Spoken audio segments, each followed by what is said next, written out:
welcome everybody for our October and annual CVRS meeting of Alberta. Nice that we have a good crowd today because we'll need you to vote on elections afterwards.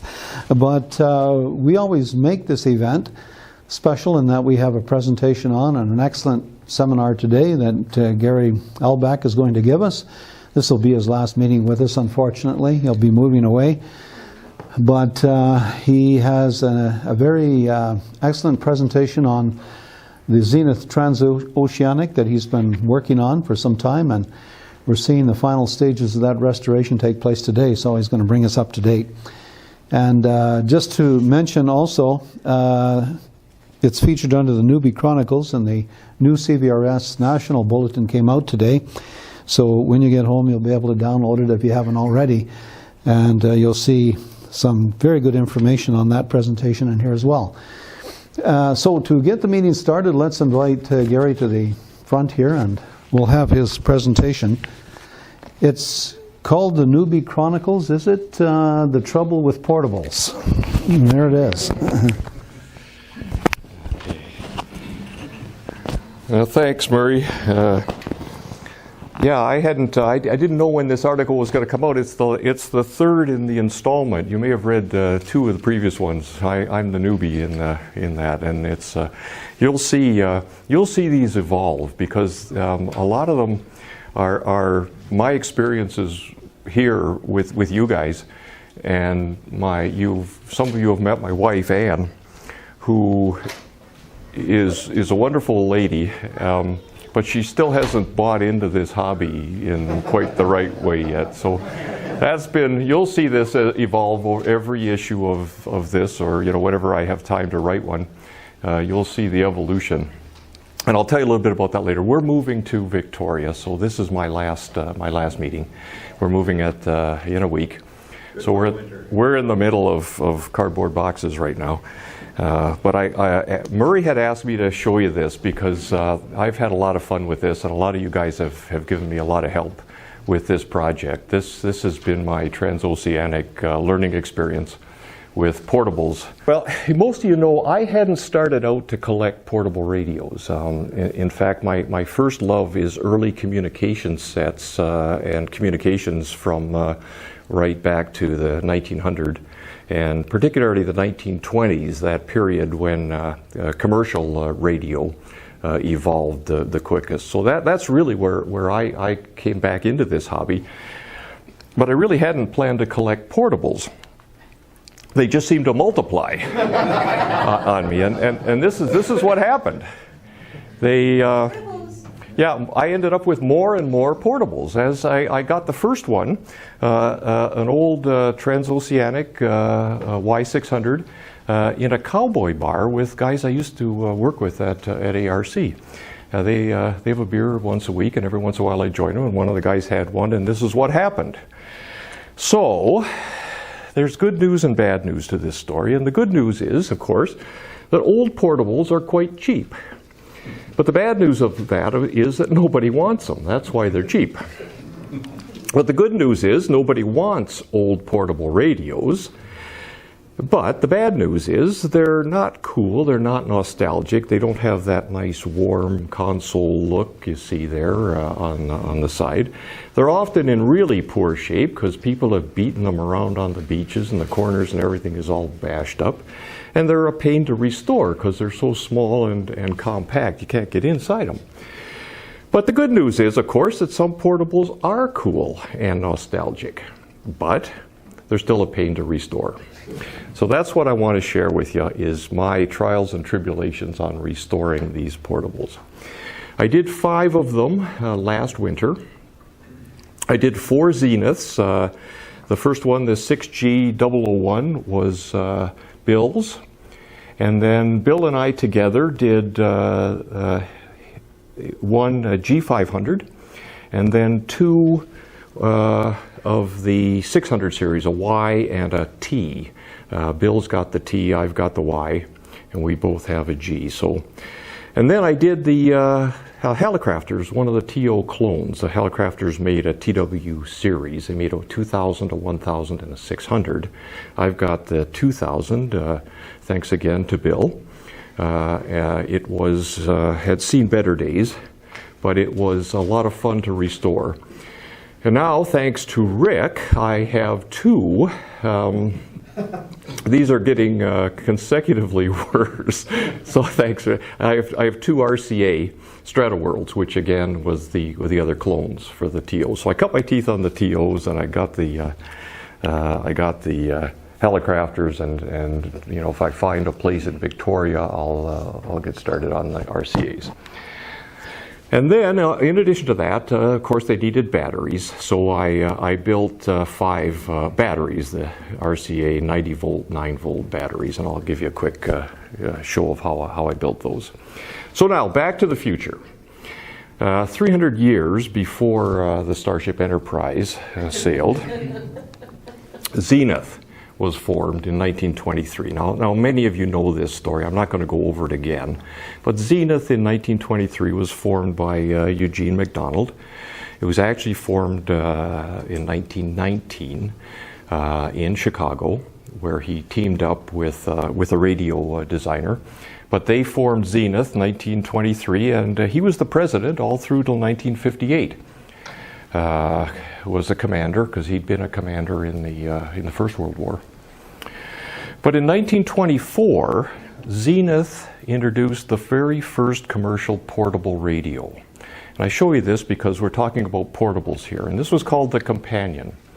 You can see it inside there. It had a horn speaker inside what they used as a briefcase. And it got quite a bit of publicity because it was taken to the North Pole, I think, or the South Pole, one of the poles, on an expedition. So the Transoceanic, of course, became the royalty of radios. That was Zenith's brand for it. Produced from 1942 till 1981. They started transistor version in the early 1960s. The last tube version was 1959. It was innovative styling because they hired an industrial designer to design the cases. So the cases really became a work of art, which is why they became so popular. But they just had the best performance of any radio at the time. I mean, as a portable, it was exceptional, but compared to any other, and that's largely because of the new tubes that had come out, 1L6. Do you know how much they approximately went for back then? Yeah, sure do. The 1965-66, they were $99, which today would be about $2,000. Between $1,000 and $2,000. So these were definitely high-end radios. They're beautifully designed. To work on, they really are a dream to work on because they are so well engineered and so well built, but expensive. Yeah, and today they're worth the same. They're worth about $100 today. Yeah, and that's only because the 1L6 is worth $70, and the rest of the tubes are worth $30. The radio's not worth anything. So these are the precursors to them. 1940, the 5G 401 was a universal. And as you know, the universal just meant that it could run on batteries or on AC power. But it wasn't a shortwave radio. They were using these as the early design prototypes. 1942, the 7G 605 was called the Clipper because it had the sailboat engraved on it. I have one of these stashed in Victoria. My wife doesn't know about it yet, but she will when we get there to restore. And then 1946, the first Transoceanic, which is the 8G005. Howard just gave me some information on this one. I don't have one of those, but I expect I will. All of them are virtually the same. This is the schematic for the 600 series, but they're all pretty much the same. They're all American 5 radios with, these are the 5 tubes. Instead of a rectifier, it's got a selenium rectifier. It's got a tuned RF amplifier bunged onto the front end with a bunch of shortwave coils. Nothing to it. It is a very simple radio as radios go. All American 5 with a TRF. So here's the cabinet restorations. I'd like to take you through first what I did with the cabinets, and then what I did with the chassis inside these, all 5 of them. So the same technique I used on all the Transoceanics. The Hallicrafters was a little bit different because their design engineering was different, but I'll show you that. So first I took off all the hardware. I washed the cabinets with Murphy's oil soap.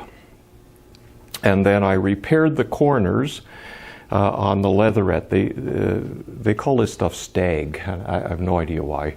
It's just what Zenith called the leatherette on the cabinets. And the easiest, yeah, I put it out in the balcony. I put a lot of things out in the balcony, so that's not a big deal. Then lubrication, of course, white lithium grease on the bearings and deoxit. Once the volume control's gone through all of that, it needs a bit of care. So you lubricate things back again. And then I recapped the whole thing, of course, and that's no big deal. And this is what it'll look. Oh, I didn't do that. This is the Hallicrafters, and I didn't have to spray that one. It wasn't that dirty. So this is before, this is after I recapped it. But the Hallicrafters, and many of you know this was my first experience with a turret type tuner, a TV type of tuner. And so Hallicrafters use that. Boy, it's a really slick tuner. Here's the turret, and then here's what it looks like. But underneath the turret, well, they're buried a whole bunch of old paper bumblebee capacitors that are buried underneath there. You got to get them out of there. So I learned how to you take this thing off. There's just spring clips on each end. It comes right off, and then underneath it, recapped, and then put it back together again. It's a bit of a trick because you have to take off all the wiring on the tuner and get it back where it was. So because it's a little fiddly because of the wiring routing, just so you don't you don't get any motorboating in this area. But again, just patience. Not hard to do. Again, in this article in the CVRS, I explained it wasn't really that easy because the studs, this thing's held on with a couple of studs and screws. Well, they were all missing and broken and rattling around, so I had to remachine these studs. And thanks to Murray, he loaned me his Unimat, and I remachined the mounting studs for this and put it back together. So, but not hard to do. It's just time. But the thing to remember is underneath all of this, there's all of these bumblebee capacitors that got to go. One question going back, in the washing, were there any mica trimmer capacitors involved? Yep. Did you cover them? Nope. Just soak them. Just let it dry. Just let it, as long as the water gets out of it. Yes. Yep. You could, I thought of using my heat gun to warm it up and kind of speed things along a little bit, and thought, yeah. The other trick's about an hour in the oven at 150 degrees if the wife will let you.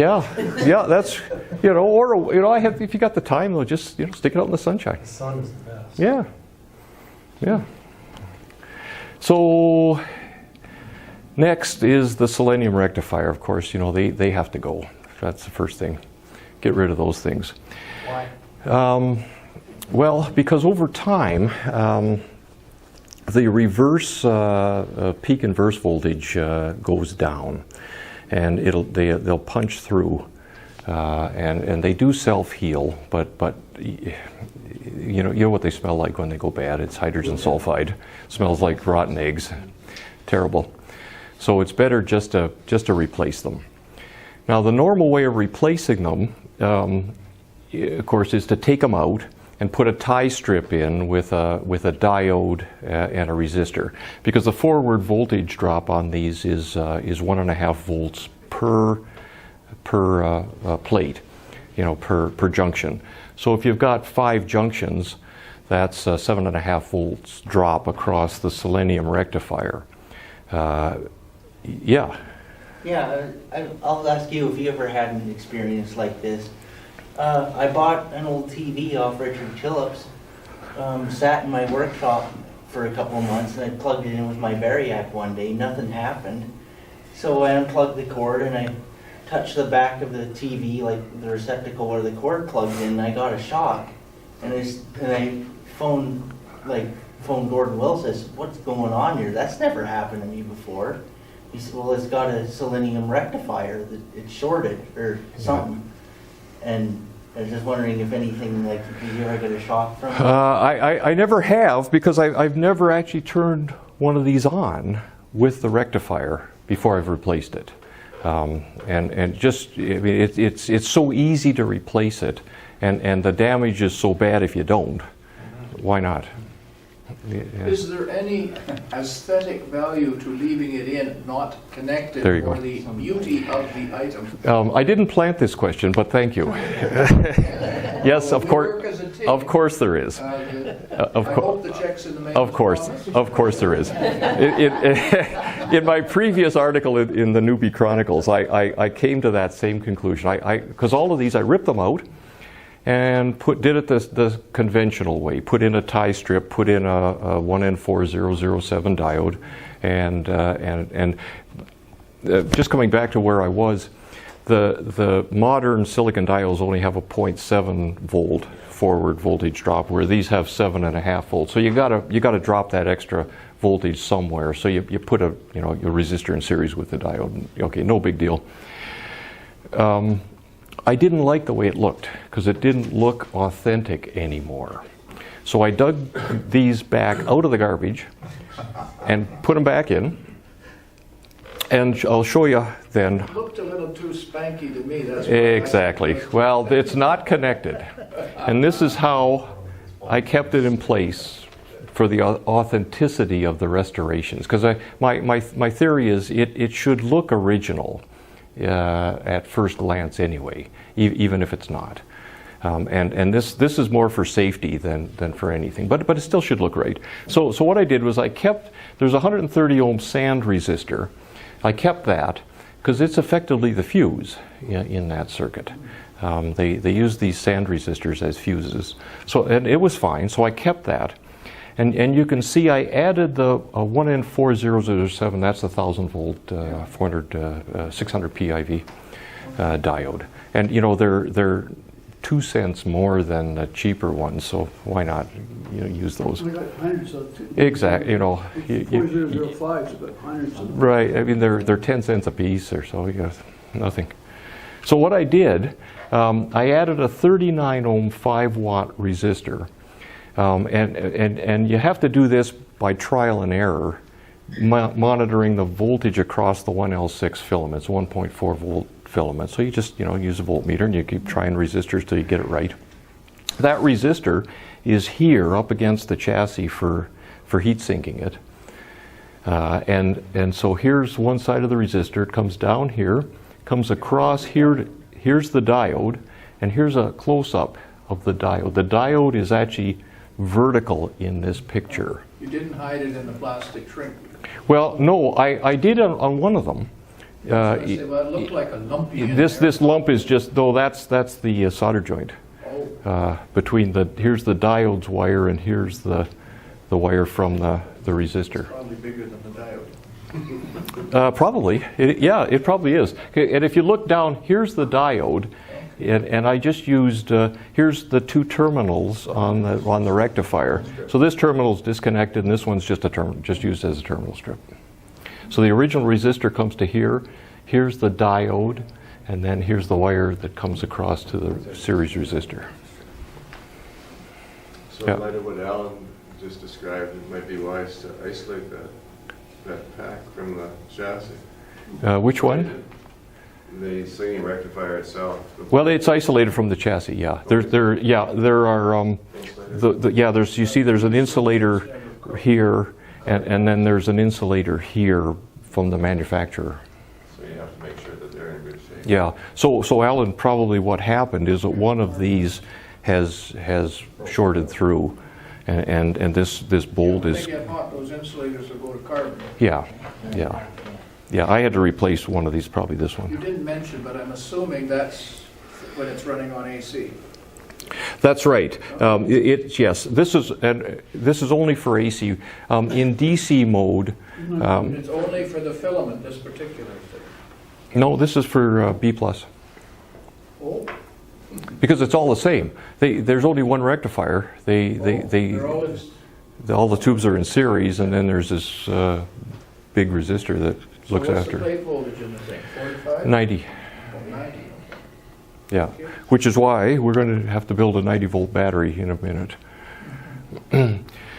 But here's the filter capacitors, of course. They have to be replaced, and there's not enough room under the chassis to put separate capacitors. And I wouldn't want to do that anyway because it doesn't look original anymore. So here, you've seen me do this before. Take a hacksaw, cut the top. Take the paper off the top, cut the can in half, drill a 5/16 hole through the Bakelite base of the can, wire the new capacitors, hot glue them into the old can with the wire sticking through the bottom. Then, in this case, you screw the biggest lag bolt you've got into the guts of the can. This is the top of the can. It's kind of like, taking the top off an egg. Screw the lag bolt in there. Heat the thing as hot as you can with a heat gun, and just yank the guts out when it's hot. That's why You're taking the inside. you got to take the insides out, because then you take the can, put it back on top, put a piece of aluminum tape around it, put the cardboard sleeve back on, and it looks like the original. Yeah, nothing to it, but it's a little tricky. In some of the TOs, and many of these same sets are the same, you've got enough room, you don't have to cut right across the whole capacitor like I did here, because there's room to cut just around the can. And then you can just pull the can off and leave the guts, and then just cut. I just took my clippers and clipped all the guts that had come off at once. But in this case, I had to cut the whole can right through and then pull the guts out of the can. So the bulk of the guts is in the top portion of the can? Yeah, the can's full of yeah, the can is completely full originally of paper and aluminum foil wrapped together with the electrolytes in it. Is it experience of others, or did you make a conscious decision to assume all capacitors were not running right? Well, I checked them first with an ESR meter. Oh, okay, and they were all you bad. It appeared arbitrarily, all of them. The paper capacitors? Yeah. Yeah, I did. I just shotgunned the whole thing. Okay, and is it anyone's experience that those would all be bad? Well, in this case, some of them were good, but when you're in there changing them, I'll show you. Just going back to that. Today, it won't be a month from now. Yeah. See, these wouldn't probably need changing. These are in the tone control circuit, so it's a high impedance circuit. Yeah, you want quality Q in there. No. So they probably, even if they were leaky, probably wouldn't matter so much because it's a low voltage, a high impedance. But certainly all the decoupling capacitors, all of the anything at the plate. Like that. I just wondered why arbitrarily It takes so little time to do it all when you're at it. It's another. A good example. I fixed an old car radio, and did your suggestion, did the repair, didn't shotgun it, and about a month later, a capacitor fails. And if you've ever taken a car radio out, you don't want to do that more than once. Yeah, and these are kind of like a car radio. They're just so compact when you're doing it, because you end up taking most of the stuff out anyway to replace one capacitor. Arbitrarily decide that the resistors were all failed. I checked all the resistors, and it's funny because I don't know. Zenith must have had different suppliers, because some of the radios, the resistors are fine, and another model, they're all out of they all go up in value, and they're all bad. I don't. Do you have any rhyme or reason to this? I don't know. Quality of manufacture. I guess so. If you end up changing all the resistors and capacitors, do a lot of rewiring. Pretty much, yeah. Yeah, there was. Well, you can see the new resistors in here somewhere. There's one. You know, there's. I just replaced the ones that were bad, or the ones that were close to the upper end of their tolerance. Got a question on the resistors, like how far out of whack, you know, like do you start changing? If it's out of the 10% range on a 10% resistor, so if it's higher or low, like I find it, my mental experience, I don't have some of these other gentlemen's experience, but a lot of time the resistors are even out 20%, it Makes no they don't difference. care. Still works, yeah. It's very, very Yeah. forgiving. Yeah, I think so. I tend to just, if it's outside the range, I change it again because it's no big a deal to change that, you know. Once I've got all this other stuff lifted off to get that one capacitor changed, well, change the resistor. When you check the resistors, did you do something like put a heat gun against them just to see if the values would fluctuate with temperature? I didn't, no. That's a thought. Yeah, because they tend to go noisy, they'll fry, they'll go intermittent, they'll wander all over in resistance. Yeah, I have never done that. Yeah, it might be something to try, because if you're troubleshooting a radio and you're suspecting there's a cutout on an interconnect between stages, it might be an interconnecting resistor starting to open up. And then, as you say, it self-heals as it cools down and the radio plays again. So Okay. it's one of the reasons why when I fix a radio chassis, I just say, never mind. I just replace all the resistors and all the caps, do it once, and then it's Yeah. out of your hair once and for all. Yeah, good. I was wondering if you tried this. The guy on YouTube that I watch, B. Anderson, what he does with the resistors sometimes is he sprays them with the dust off stuff with the can upside down or cold spray. Did you ever try that? I have, not on resistors, but I have on components. And I think that's exactly the opposite, isn't it? Is that, you know, if they get cold, then they'll shrink. And There's a logic to both those. He wouldn't be working on it if the radio was working. yeah, Yours, in other words, it's failed, you're trying to make it fail. That's the reason. that's right. Yeah, yeah. And I can see the cold. It'll shrink. That would maybe make it come back, because nobody works on a perfectly working radio. Where yours, you're assuming it right. It's the opposite. You're trying to make a failure. Yep. Yes. Yep. We used to use a fire extinguisher to spray the. Those little heavy. I just have this picture of me going in the kitchen, taking the fire extinguisher off the wall, and explaining that one. Now, give me some help here. It was on a big mobile radio, and the oscillators would go bad in the cold weather. They drift something fierce. So you take a shot of cold air at it, at the oscillator. If the thing was going to drift, it drifted, and if it was fine, it wouldn't drift. And it would sure sort out the problem in a big hurry. Yeah, good. It worked. Good advice. Yeah. Good radios have negative and positive coefficient capacitors in them by design. Yeah. Yeah. So you've got to be careful what you're putting back, because good design is to make it equal roughly zero in the oscillator. That made a big difference for stability if they put negative and positive appropriately. Yeah, I don't know if these have any NTF capacitors. In fact, at the age of these radios, I'm guessing not. But Yes, they did, because they've been doing that for a long time. yeah. Well, this was in Whitehorse, and get down to 40 below, and the oscillators would quit. That's right. Yeah. And we needed a method of testing it. And that's before, it's 40 years ago. So. That'll be an interesting thing to watch. Because I haven't. No, I haven't paid much attention to that. We'll move along here. I see Murray's got his eye on. Here's Bill. He's pulling the guts out of one of these capacitors right there. Yep, but it was in his basement. It was pretty cold outside. So here's the battery. It's an RCA VS047. Thanks to Greg, and I'll come back to everybody that helped you with this, because Greg, this is your battery.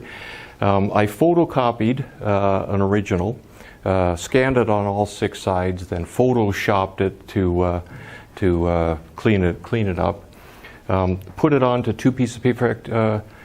Radar, have you got, you hold those, Radar's got a couple of them. They look like this when you're done. They're on 2 pieces of paper, and I did that deliberately because it's much cheaper for Staples to print on a standard 11 by 17 piece of paper than it is to print on their big roll printer. So I split the image into 2 parts, and then you know, one of it's half the cabinet and the other one's the other half, and there's some little tabs and everything to glue it together. You can do that. Nothing to it. The wooden box, I drew some pictures of it, and Rick was very good. He helped, he published that. I guess it's on the CVRS website. And then inside the box, there's just 6 1.5 volt batteries to give the 9 volt 3, 4, 5, 6. Yeah, that's right. The filaments, and then 10 of the transistor batteries, you know, just snapped together like that to give the 90 volts. And then the connector is the trick, because this connector, you never have one because it's in the battery that you threw away. So I tried a couple things, and they both worked. The easiest way to do it is just to use a piece of perf board and drill 4 holes and use pins from octal sockets in it. So they're here. What's the diameter of those pins about? 1/8. Yeah. 1/8. Yeah. All the same? They're all the same. Yeah. Yeah. They're not in a square pattern. Yeah. And the other way is you can mold that. We tried mold. Bill and I tried this, and it's a real mess. But you can do it. You take the top of a pill bottle, like this. Here's the top of the pill bottle. Drill 4 holes in it to match this pattern. Then put the pins in. Solder the wires on. Put the pins in, and then plug around the holes. Take the 4 wires and hang them up, and then, to make sure that the pins are correct in the right alignment, you plug the plug onto the pins. Just that keeps the pins aligned, and then you fill the whole thing full of epoxy and let it harden, and that works really well if you get the holes plugged properly. And if you don't, the epoxy just runs down and everything's covered in epoxy. We did that once, and we didn't do it twice. We plug the holes. But it's much easier to do it this way. Just use a piece of perf board.